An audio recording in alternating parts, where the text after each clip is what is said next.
Okay. So my name is Jakob. I'm a scientific assistant at NTNU in Trondheim, and I've been working in the EduChange team for the 2 last years. So my study background is from geography and environmental science. And maybe you, Anna and Selina, could introduce yourself from the start. Selina, could you start? Yes, my name is Selina. I come from Vienna, where I studied environment and bio-resource management. Yeah, so I did like some courses in knowledge transfer already in Vienna. And then I started like doing workshops at an environmental center. And now I'm studying in Norway. I do natural resource management with a focus on human geography. Yeah, I'm Anne. I also study in Trondheim. I am from Norway. I do social sciences with teacher training. So it's like an integrated master's program. And then I do a couple of like geography courses on the side, and that's how I found the EduChange course.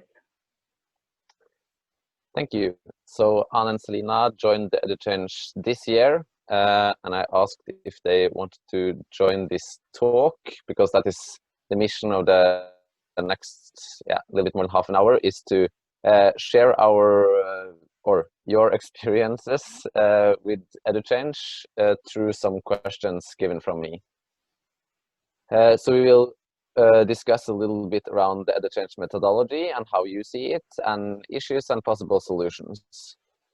So we'll do it like that. So I will ask Selina and Anne questions, but we'll do it at the talk. As a talk, I will also be a part of the talk, and we hope, and I would encourage you, the rest of you, that is both in Olomouc and online, to come up with questions and comments, and I will, for the first 30 minutes, facilitate those questions and ask them further to Anna and Selina. And after that, for the last 15 minutes, we will also open for more oral comments or questions or participations. And I see that it is more than just Anna and Selina, that is former students attending here today, and please join, you are the best resource here now. So I think we just start up. What do you see as the reasons for international courses like EduChange regarding learning about complex themes as climate change? It's a broad question, but maybe you could just share some of your thoughts.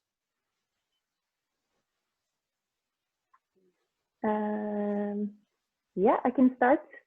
Well, it's always interesting to have like the international perspective and like getting the different angles and I guess different expectations to projects like that. And also like it's interesting to have the local perspective combined with an international perspective. Does that make sense? Yeah, I agree with this, like, because we learned a lot about like climate change education having to fit into a local context, and I feel this, like, we did this a lot through all the field trips like in the Netherlands, but also the online field trips in Trondheim, and I feel it's like, yeah, it's getting more colorful kind of if you have like other people who tell you about like water issues in their home countries, so you get a broader picture. And also the pedagogical perspective as well, not only with those of us who are in like pedagogy courses as well, but just coming from different like education, like school backgrounds from different countries. I guess the different, or the takes on pedagogical tools are a lot more versatile than it would be if everyone was from the same country. Yeah, I think that's true. That's like also, it's the internationality, and then it's the interdisciplinarity too, which Definitely. was very interesting. Also, like not only in like how to teach, but also how to work together. I think it's always a bit of a challenge to work in more international teams, but yeah, it's a good challenge. Yeah, Yeah. If you should organize international groups yourself, for example, in school, what would you, after your experience with EduChange, what would you think? Oh, you say it could be challenges with, for example, putting up tasks that could be solved by everyone from different cultural backgrounds. Is it something special that come to your mind if you would create such events?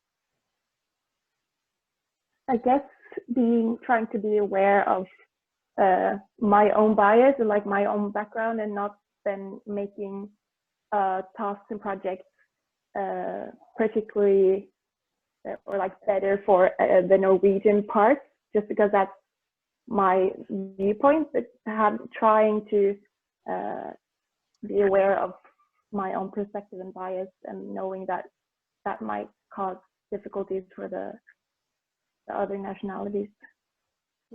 And it also might be good to like get familiar with teaching approaches in different countries, because like they might be like, some countries might like have a very explorative teaching, whereas others are more used to just like getting exercises and solving them.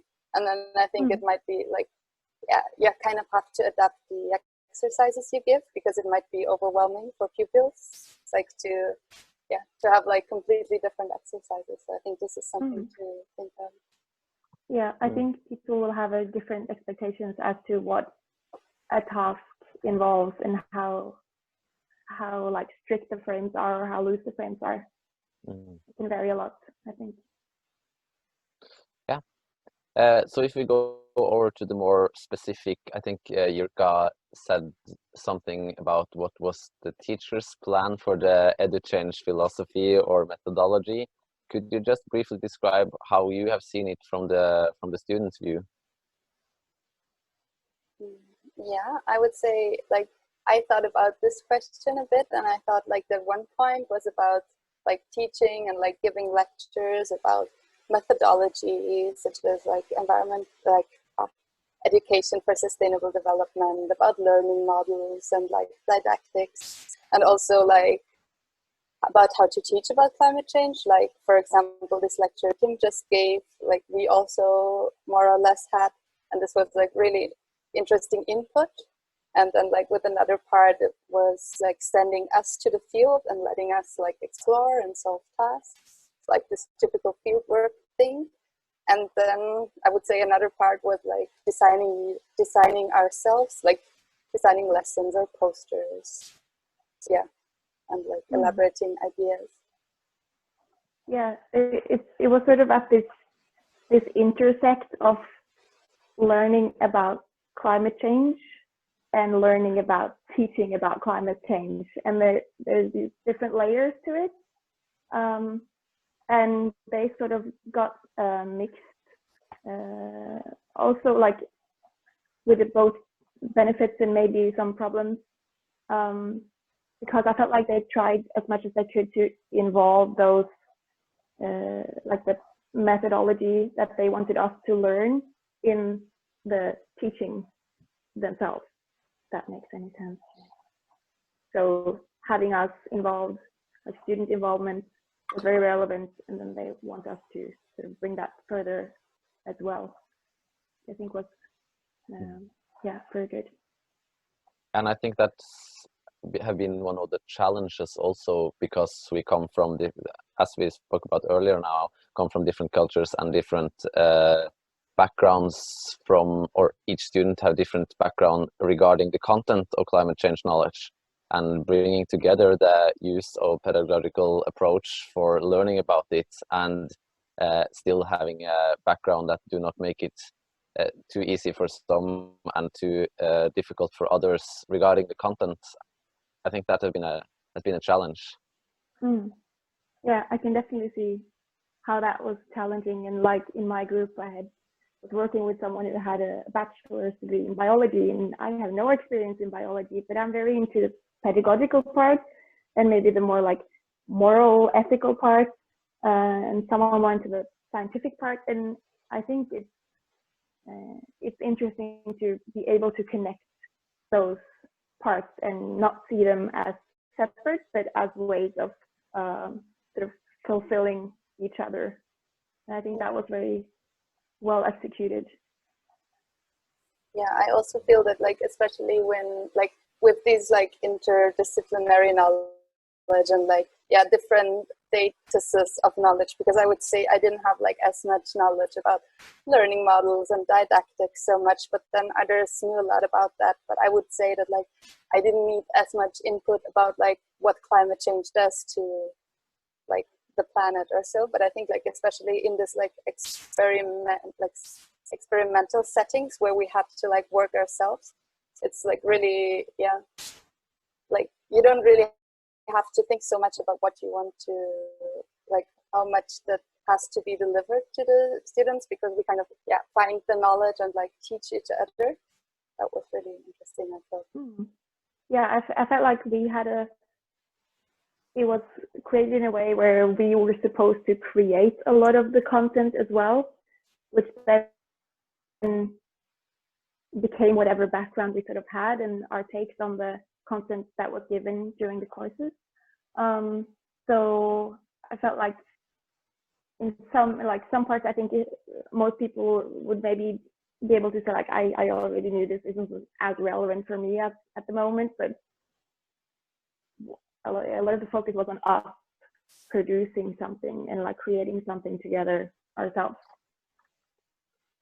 Yeah, I think that leads us over to some more specific activities.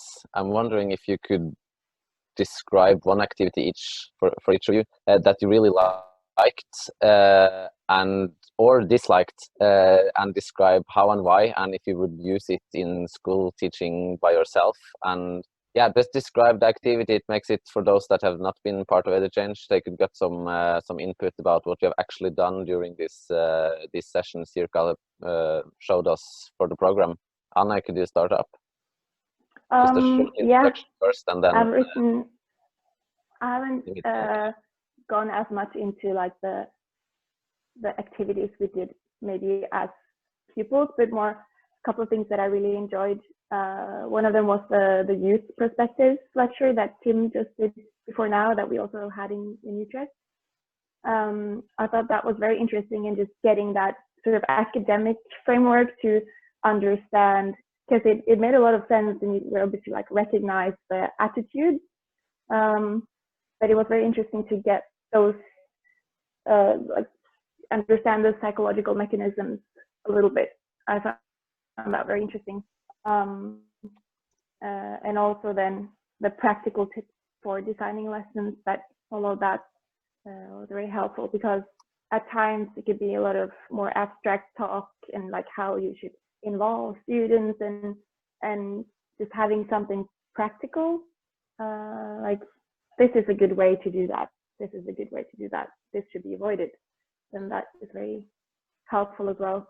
And just a last thing that I really enjoyed was one of the nights when we were able to try the environmental game that someone from one of the years before us had made. I found that a lot of fun, and yeah, inspiring for us to start doing our own like learning or like teaching projects. Just to fill in for those that have not been a part of EduChange, the environmental game was a project made by some of the former year students and used in schools, and then it was good, and we used it the year after with all the EduChange students, and that has been one of the plans for how to, yeah, like the knowledge creation by the student themselves. What about you, Selena? Do you have some? Yes, I was thinking about this a bit, and then I felt like what I enjoyed the most was to design our own teaching units. And this was first of all, like in Utrecht, where we were working in the international group and had to come up with an exercise, and also the one like teaching unit we had to design for like within our national groups were really good. Like I enjoyed that we really got to explore all the, like, for example, the digital tools like that we had learned about. And what I think what I enjoyed most about it was that we got really a lot of feedback for both of those like teaching units.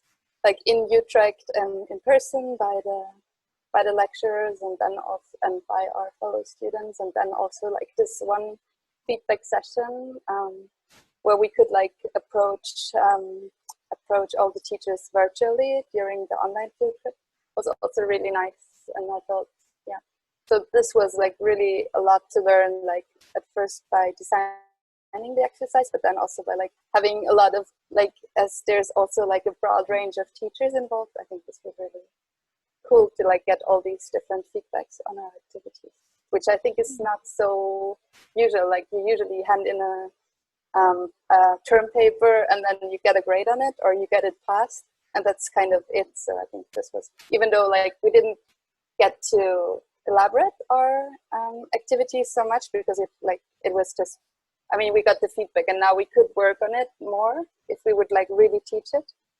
But yeah, even though like we might not use these actual things, like the one thing we did with the international group anymore, it's just like good to know, okay, yeah, this is how it could have been even better.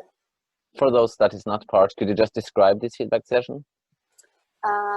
Yes, so like the first teaching unit, we had to present like on the stage in Utrecht and like show some of the parts and explain what it is about, and then we had like the whole class and the teachers giving feedback. And for our like teaching unit, we had to design in between the two field works.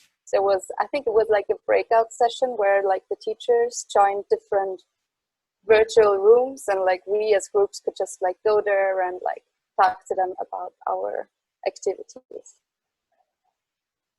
Just adding to that whole thing, I really enjoyed both processes of, like both times, the process of making the teaching activities. But I did find that when sharing it with the other groups, it was a lot more, I guess it felt a lot more meaningful to do that in Utrecht when it was in person and you could see the thing. Whereas when we did it in the digital, like the digital rooms, it was a lot harder to get grasp of what the others had done. We didn't have that much time.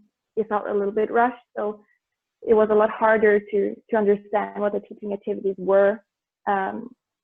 And like the whole sharing experience wasn't as valuable to me in the digital version, but the live version was very, very interesting, and yeah, interesting to see all the different takes and perspectives.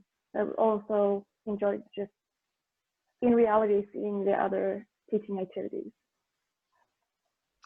I think that leads us very smoothly over to our issue of the differences and possibilities and problematic parts of a virtual versus physical field courses.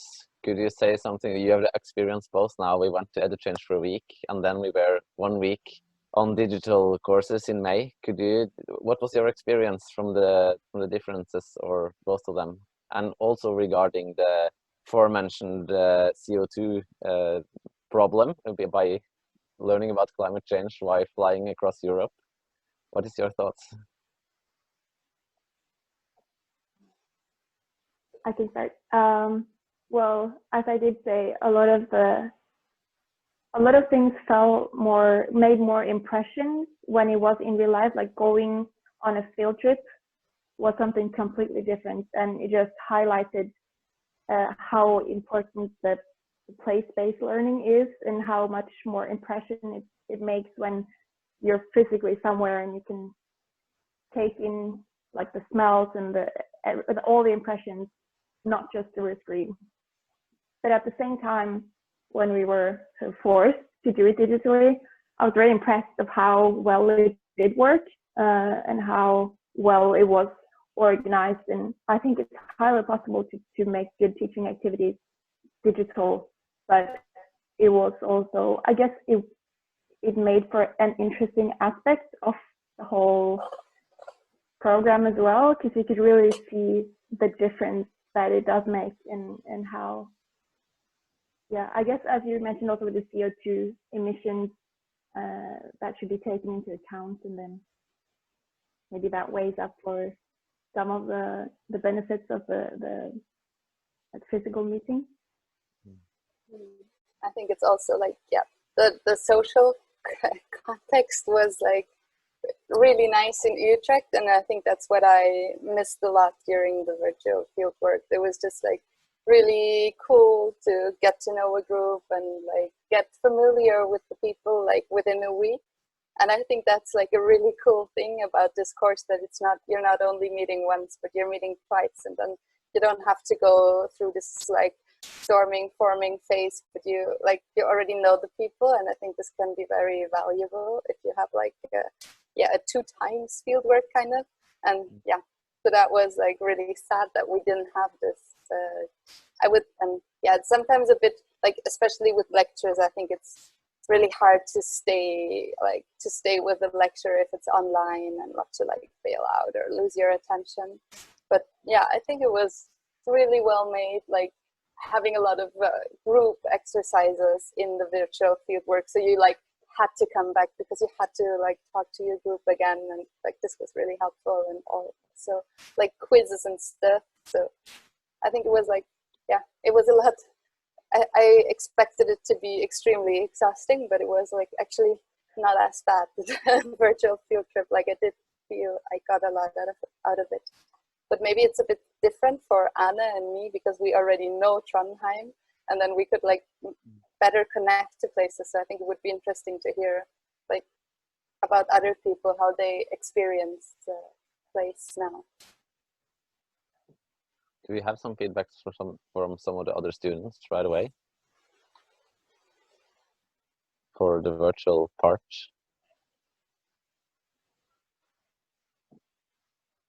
No? Okay, then we go on for 5 more minutes, and then we open for everybody. Let me see. I think also one of the, like you mentioned, we knew each other already from the week in Utrecht, and I think that is a take-home message for those planning to do less physical field courses and go over to virtual. You will be used quite a lot of time if you have not met once. So I think personally that projects using one virtual and one in-field meeting together course will work quite good if we plan it from the start. This was a crash planning due to the coronavirus, but I'm personally quite skeptic about just virtual with whole courses like this. Then some parts of it will lose out, as you have already mentioned, Anna and Selina. So no feedback from the other students right away now on virtual versus physical, because then I have, if not, I have one more question, and then we open. I can add that it's much easier to feel connected when you're actually there. So the disconnect that comes with the digital field trip should be taken into account, and I think it's easy to feel the connections when you're planning the field trip yourself, and maybe you've been there yourself and you have that connection, but it's extremely hard to like pass on that connection no matter what, just because it is digital and it is through a screen and you're not really there.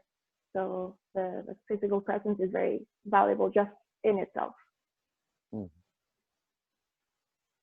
Yeah, and there I think we're also over to some of the balance that's both for digital and physical, the balance between what we could say as indoor activities or more passive activities, both of them, versus outdoor activities on one side, and also more student-centered activities, like you mentioned, doing things yourself, working in groups, creating knowledge yourself. What do you think about the balance during the project, and could you be really critical to both perspectives? How to, when we are planning courses like this, and if it's some of the listeners now that will plan project themselves, how to plan, how to manage this balance between giving out information in a more traditional lecture compared to creating knowledge or working in groups or more active work outside? It's a hard and big question, and we have used a lot of hours of it during the planning. So you have 5 minutes now. Yeah, well, I think I have like thought about it a bit more during this week, because like you were asking about like, okay, how is the like, how is the balance, and what did we like, what did we not like. And when I thought about like unliked activities, it was rather like some lectures where I already knew the content, and then I felt, oh yeah, but it's like it's clear that with an interdisciplinary group this has to happen, because like everyone is at different levels. But then I was like thinking about it, like with like, I don't know, more innovative ways of teaching, you can like not have the like frontal lectures and just, yeah, like have people find out the things they don't know by themselves or in groups. Like I think, yeah, you could definitely still reduce in lecture time, even though I have to say it was one of the, yeah, like least lecture intense and like most intense fieldwork courses that I ever had. So I think it's like we have a lot of, yeah, we're just super used to this, like always having lectures and just like taking in knowledge. So it feels like if we do a bit of fieldwork, it's just like so nice to do at least a little bit of it. And then I thought of like, yeah. So I thought also like about, because we talked about like how is it like really necessary to fly, and then I thought like it would also be really cool to integrate like, I don't know, a sustainable travel approach into the course, like saying we're going there by train and we're like working it from the train and so on. Like I think there's like some more innovative things that could be involved into the course. I think it just really shows, as you say, how used we are to being separate, like the teacher is lecturing and the students are listening.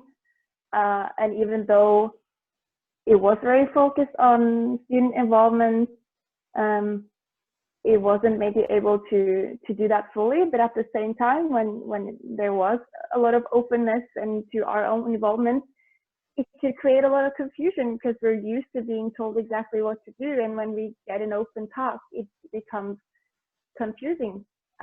So I think one should be aware that you can have innovative and great ideas like revolutionary teaching methods that involve the students, but it doesn't necessarily work in practice because it's going to take time. You've been in school for maybe like 10, 20 years being used to being taught a certain way, then it's not necessarily going to work. I think you'll have to start with a lot younger pupils to be able to actually get sufficient student involvement, if that is the aim. I think it's not gonna work to do a revolutionary new way of teaching with like 20-plus-year-old students, because we're not used to it, and it's interesting to learn about, but I think one should be aware that finding a revolutionary new way to teach might not necessarily mean that the people being taught will receive it well. But it's important to focus on. So, but it's a way. It's not just a jump to a goal.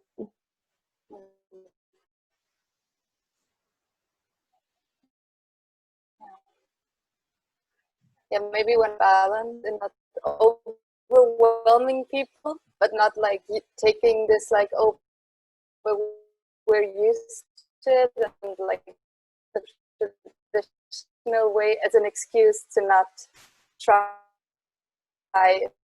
innovation. It's a hard balance. I think that always issue from the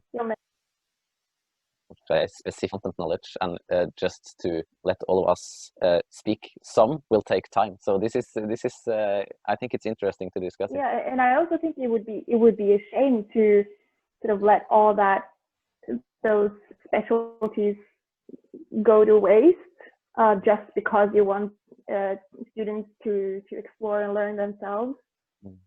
I don't think we should dismiss teachers or teaching in like the classical sense as a whole, but definitely it's very important to be aware of student involvement, but maybe on a broader scale as well. So just doing one course that involves a lot of student involvement, or having one teacher in one school that's like interested in student involvement, it might not work if there's a disconnect between what we're used to and what the whole educational framework looks like, which is not very much student involved, and then those rarities that are like this project, how it was aimed, and maybe those individual teachers. Thank you. I think we have 12 minutes, some few minutes left now, and we would be really happy to hear some questions or comments from the rest of you, either oral or written. Please write, if you want oral, write your name first, if it's many of you at the same time. If you have any question, it could be from the teachers also, if it's no one else.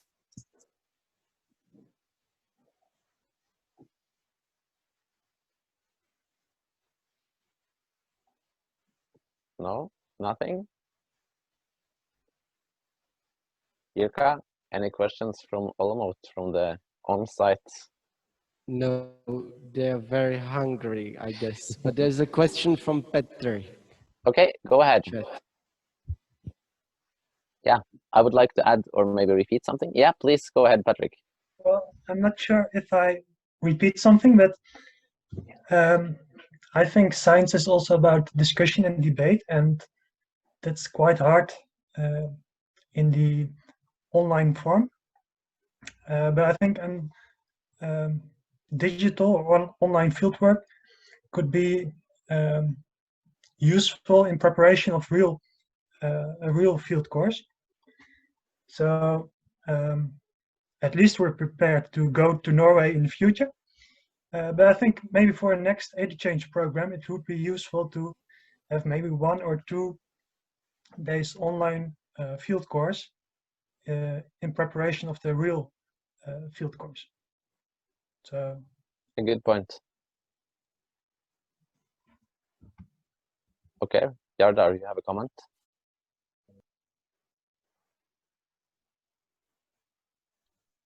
Yeah, can you hear me now? Yeah, I think this discussion is very interesting. Planning a course like this is really a big challenge with different cultures, different teaching approaches, different students, and for me it has been very interesting, but also challenging. When you sit down and should learn something, it's always the most comfortable way is just to sit and listen. But if we look at the research on learning, we need activity. And my experience from big group of students is that many of them, they give feedback about I just want a normal lecture because that is the most comfortable way of joining some teaching. But if we look at the research, we need to challenge the students to do things, to learn in other ways. So, but I think also it's very interesting to have this discussion about this. So I really appreciate that you, Anna and Selena, wanted to share your experiences, and hope that we could take this into account if we get the EduChange 2.0, which I really hope we do. So thank you, Selena and Anna. And it's I have no a question. Yes, Anna. Quickly, for maybe for like the teachers and planners of the course. What did you have any thoughts around the size of the group? So we were about like 30-40 people. I'm not really sure. Did you have any thoughts around that, and how? Because it is quite a large group, I guess. Did you discuss it being smaller or larger? I think that would be a question for you, Jirka. Okay. Yes, we were thinking about the size of the group a lot, but the reason we choose, just give me a second, we just switch off the sound here a bit. Okay, it's not from us. Okay, we were thinking about the size of the group, but considering that there are at least 2 people per country, I mean, 2 teachers per country, then we need to have at least 5, 6 students, because it would be very strange to have 2 teachers and 2 students. And in the same time, we can't have 100 students because of the logistics, accommodation, and being in the field. So this number 5, 6, 7 per university was our balance. Okay, then I think we finish up. I want also to say thank you so much to Anna and Selina for joining this session, and have a great lunch for all of you that are hungry. Do you have some more? Yes, we will see each other online at 1 p.m.